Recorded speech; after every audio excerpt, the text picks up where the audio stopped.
against. Working together, there is nothing we cannot do and no height we cannot achieve. Together we will make America powerful again. We will make America wealthy again. We will make America strong again. We will make America proud again. We will make America safe again. We will make America great again. Thank you, Bronx. Thank you, New York. We love you. Thank you. God bless everybody. God bless you. God bless you.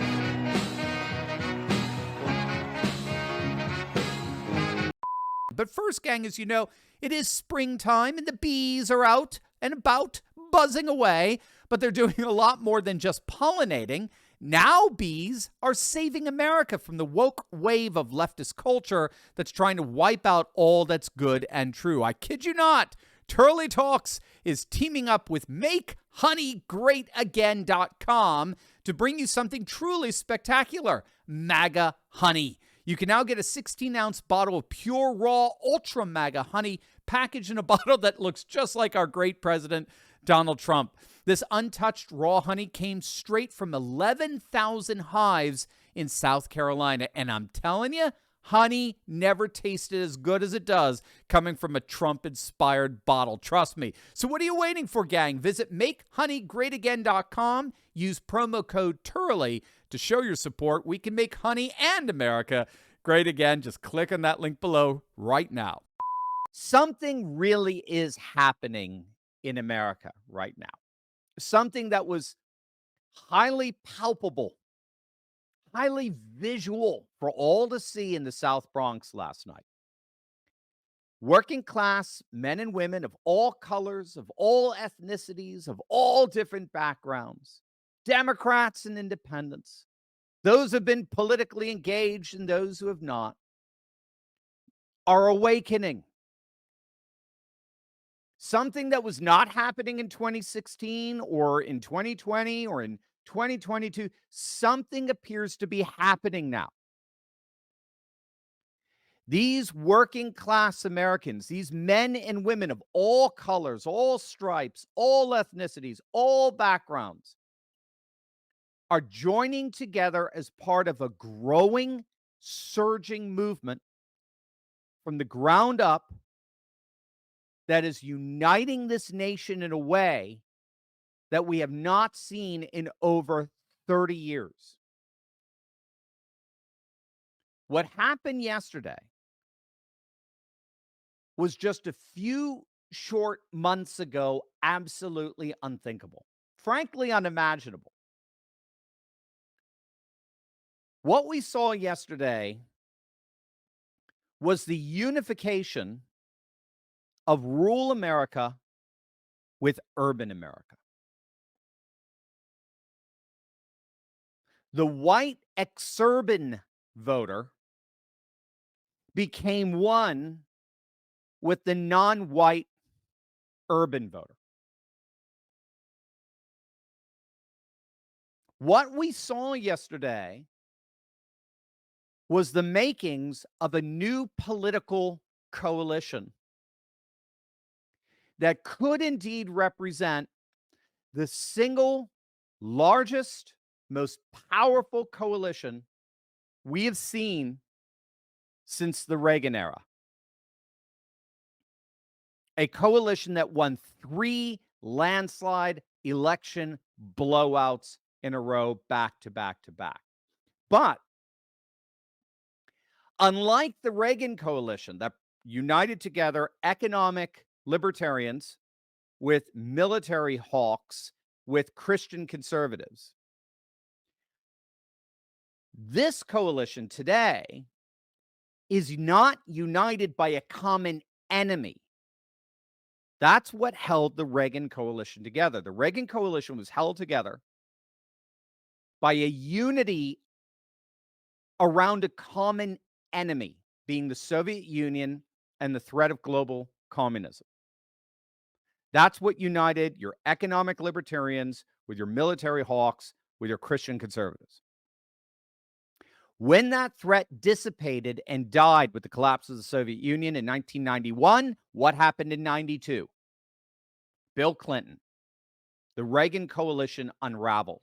And what was so fascinating is it unraveled around populist sentiments. It was George Herbert Walker Bush that was the out-of-touch elitist. It was Bill Clinton that felt your pain and sang in the church choir. And if you're my voice tomorrow, I'll be your voice for the next 4 years. But it wasn't just Clinton.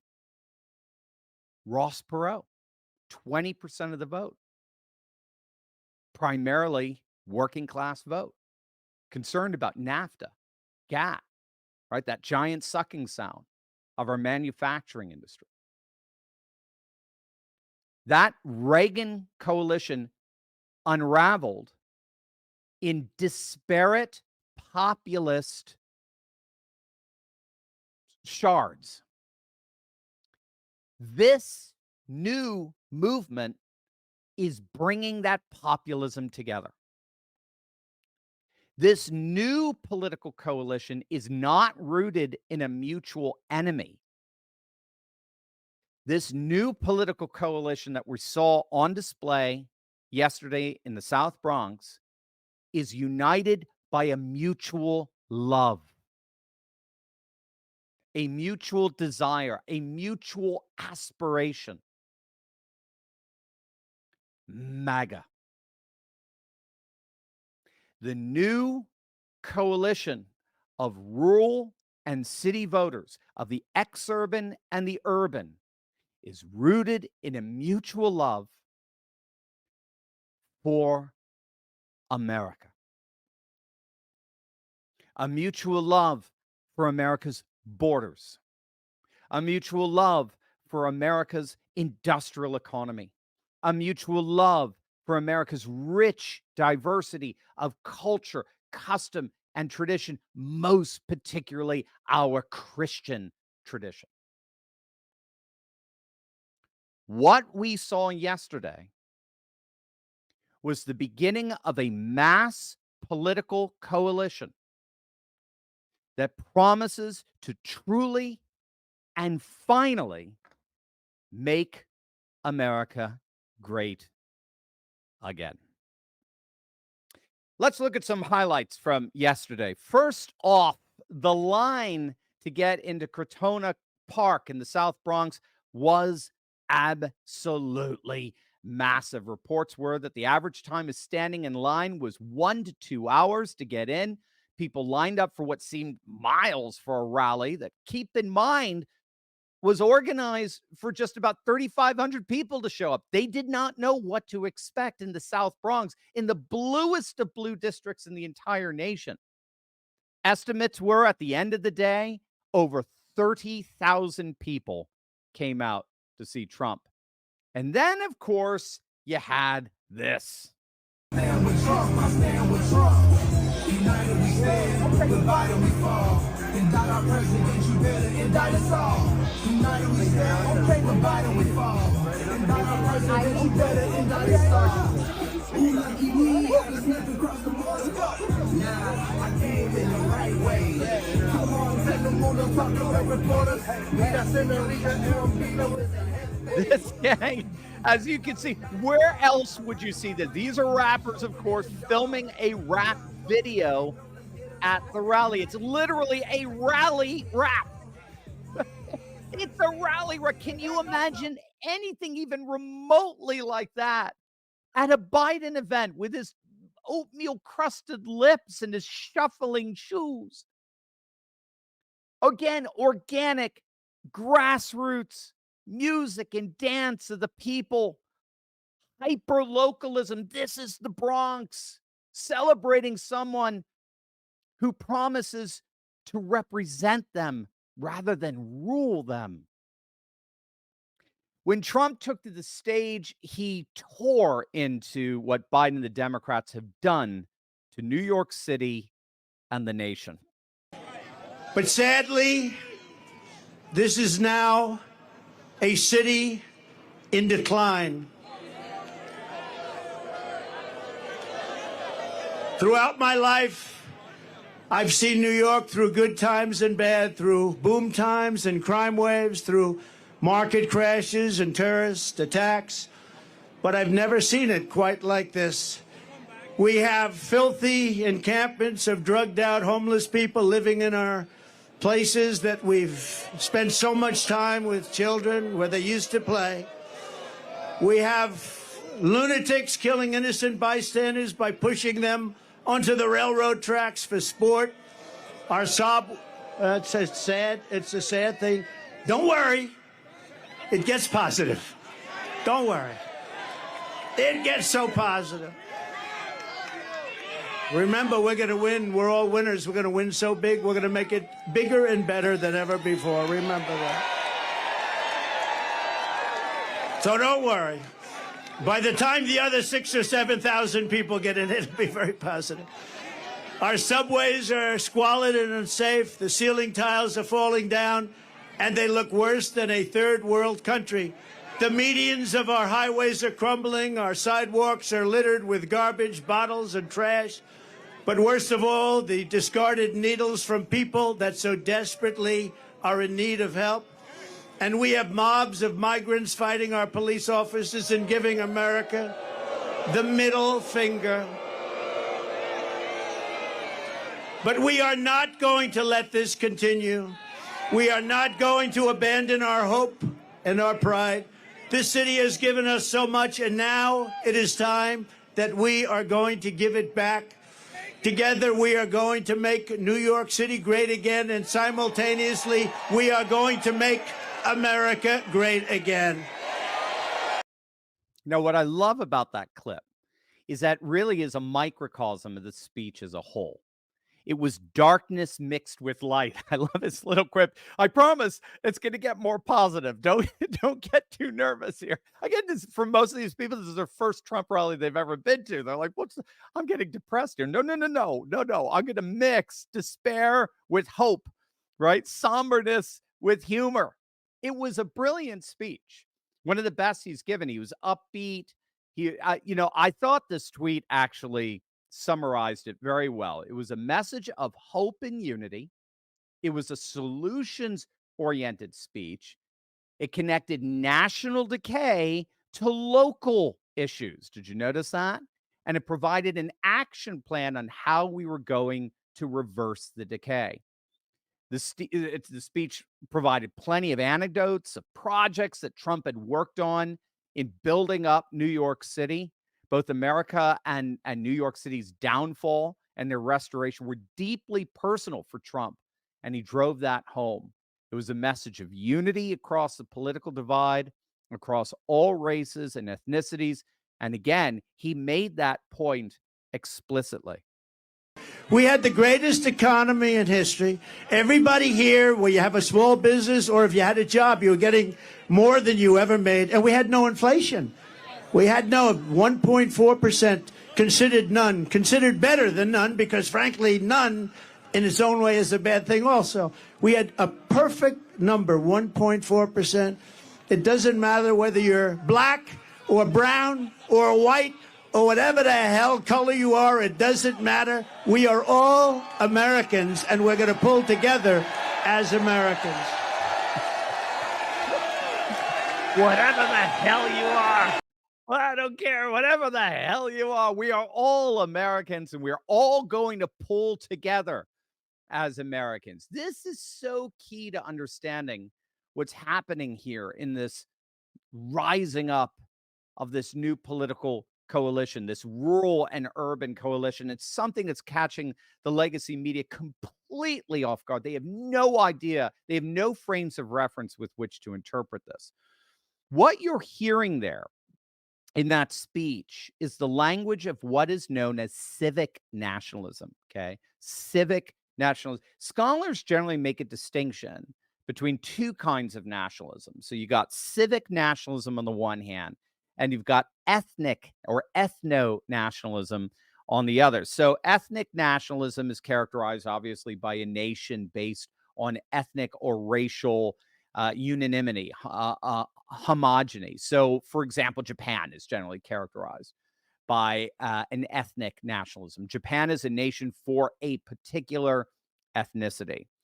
But the vast majority of countries around the world are actually polyethnic. Russia, for example, has over 100 ethnicities represented in it. So most countries are actually made up of a multiplicity of ethnicities. And in those nations, like ours in particular, the nationalism that tends to pervade the discourse and the sentiments of people is what's known as civic nationalism. And in civic nationalism, you have a multi-ethnic people united around a common core, common set of customs, cultural symbols, and traditions, usually rooted in one of the classic religions of the world. So for us, it's obviously Christianity. And that's exactly what Trump is appealing to here. We have to understand that from a civic nationalist perspective, the nation is a race. It's like a transcending race, a meta race, as it were.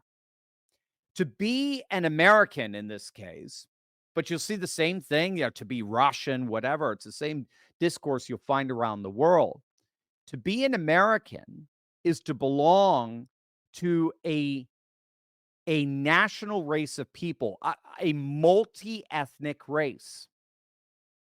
In this sense, Trump speaks to whites, he speaks to blacks, Latinos, Asians, as all Americans, as all one people. And it's so interesting because Trump has been doing this for years. That's why I've said this is a coalition that's been in the making for years now.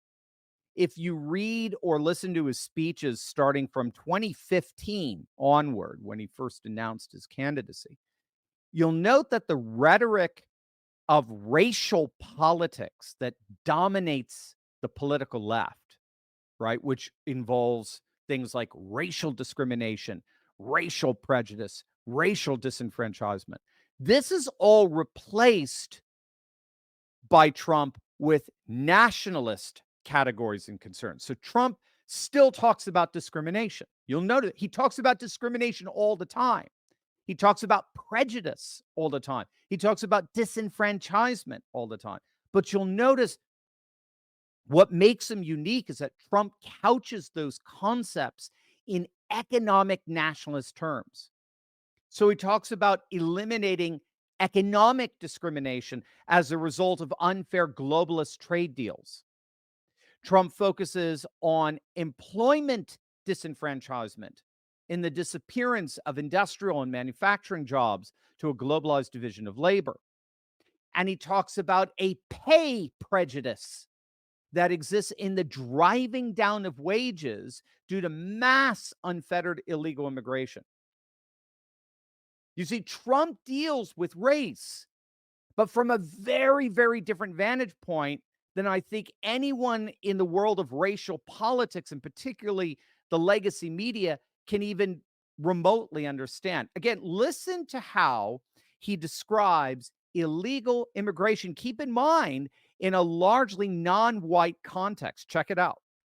We're going to end all of that stuff. They respected your president. They respected our country. And we're not going to let we are not going to let these people come in and take our city away from us and take our country away from us. It's not going to happen.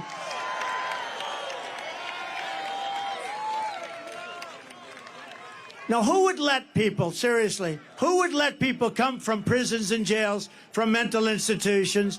They cannot stay. We will immediately begin the largest criminal deportation operation in our country's history because this situation is sustainable by no country. No country can sustain this.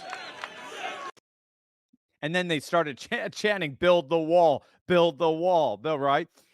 Now, you'll notice that back in 2016, 2020, right, whenever Trump started talking that way in rural rallies, in rural parts of America, Wisconsin, Iowa, and Michigan, Pennsylvania, whenever he started talking about these immigrants illegal immigrants are taking our country away from us, whenever he talked that way in rallies that were predominantly white, CNN accused him incessantly of racism. This was all illegal. All this illegal immigration talk was just a bunch of racist dog whistles, right? Now he comes to the heart of the Bronx, a clearly multicultural audience. And what does he do? He says the exact same thing.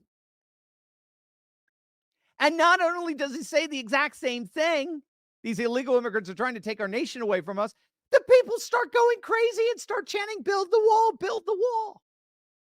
White hands and black hands are both raised up in support, cheering on what he's saying. You see, the nation is a race. This is civic nationalism, not ethno-nationalism. This is what the media never got, never understood, and still doesn't understand when it comes to Trump. He is not an ethno-nationalist. He is a civic nationalist. If you're inside the country, if you are a citizen, if you're an American, Trump's policies are all about protecting you. If you're outside the country, or if you're a non-citizen, his policies are all about, frankly, frustrating you, because his policies are fundamentally America first.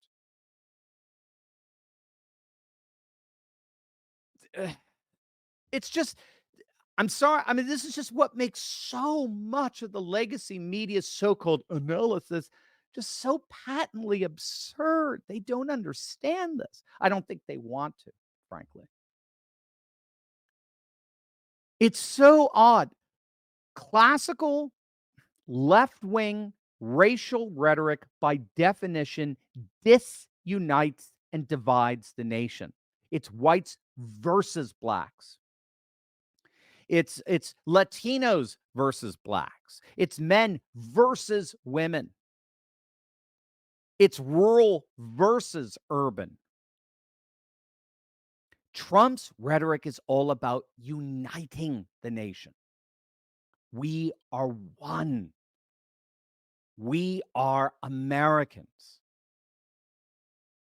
The Democrats and their versions of discrimination and disenfranchisement is all about dividing us by definition. Trump is all about uniting us. The very fact that the legacy media can only interpret his words. I mean, I don't know. Well, we're going to find out what they had to say yesterday. They were gobsmacked, all right, to use language from across the pond where I got my doctorate from, Durham University at the UK. They were absolutely gobsmacked. They didn't know what on earth to say about yesterday. I'm going to show you a clip from CNN. They were dumbfounded.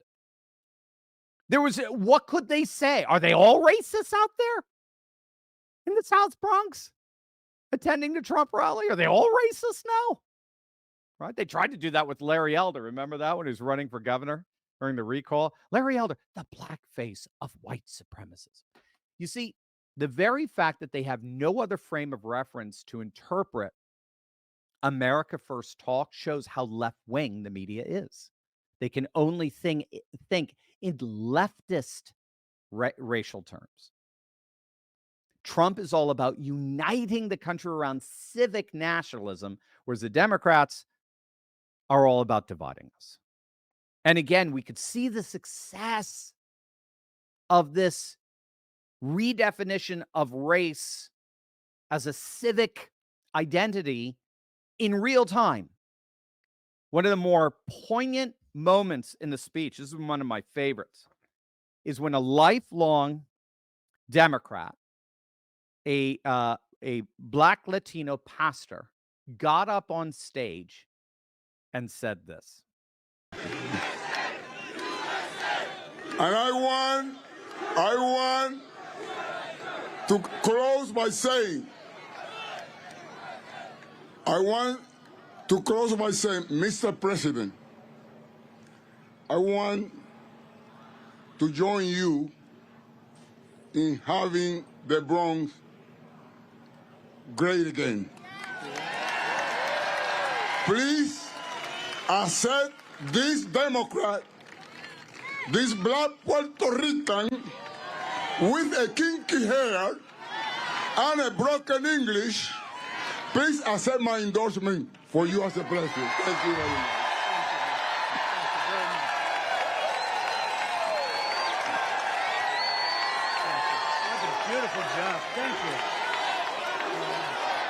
Now, gang, make no mistake. The Democrats and the legacy media are absolutely panicked over this.